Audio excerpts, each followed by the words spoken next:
নমস্কার বন্ধুরা, আশা করি আপনারা সকলে ভালো আছেন। আজকে রান্না করেছি একদম সিম্পল ভাবে নিরামিষ মেথি শাক। তাহলে চলুন দেখা যাক কিভাবে রান্না করেছি। আজকে মেথি শাক রান্না করব। মেথি শাকটা সবাই মেথি শাক রান্না করতে জানেন, কিন্তু যারা নতুন জানে না, একদম রান্না বান্না নতুন রান্না করছে তাদের জন্য মেথি শাকটা এইভাবে বেছে নিতে হবে। পুরো ডাটা দেওয়া যাবে না, কচি কচি পাতাগুলো আমরা বেছে নেব।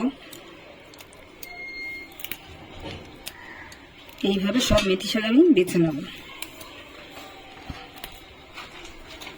আগাটা এরকম ভেঙে নিলাম, শক্ত ডাটাটা ফেলে দেব। এইভাবে বেছে নিতে হবে। এখানে আমি মেথি শাকগুলো কেটে ভালো করে ধুয়ে নিয়েছি, আর নিয়েছি একটা বেগুন ছোট ছোট করে কেটে নুন হলুদ মাখিয়ে রেখেছি।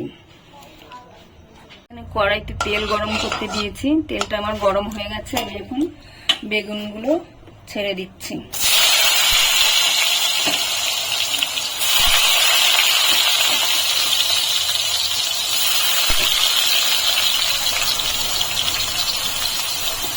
বেগুনগুলো আমি এখন ভালো করে ভেজে নেব।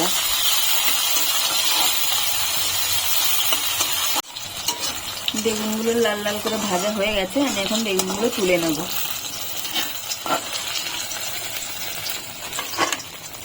বেগুন ভাজার তেলের মধ্যেই আমি এখন একটা শুকনো লঙ্কা আর কালো জিরে ফোড়ন দিচ্ছি।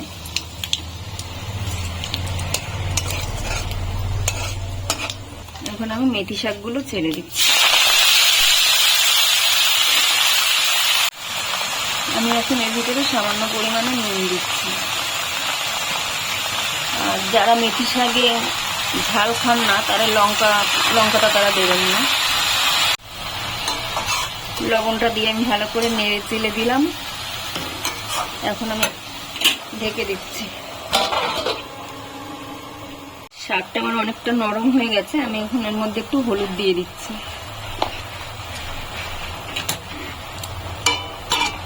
হলুদ দিয়ে নাড়িয়ে চাড়িয়ে আবার গ্যাসটা মিডিয়ামে রেখে ঢেকে দেবো।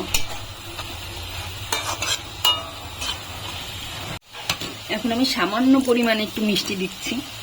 মেথি শাকটা তো তিতো, চিনিটা দিলে একটু তিতোটা কম লাগবে। খুন্তি দিয়ে আমার ঘেটে ঘেটে দেবো।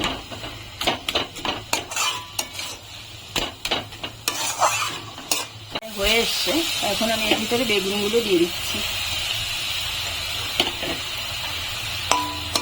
একটু নাড়িয়ে চাড়িয়ে 2-4 মিনিট একটু নাড়িয়ে চাড়িয়ে নেব। শাকটা আমার হয়ে গেছে। বেগুনগুলো তো ভালো করেই ভাজা ছিল, এই জন্য আর বেশিক্ষণ ভাজতে হবে না। এখন আমি নামিয়ে নেব।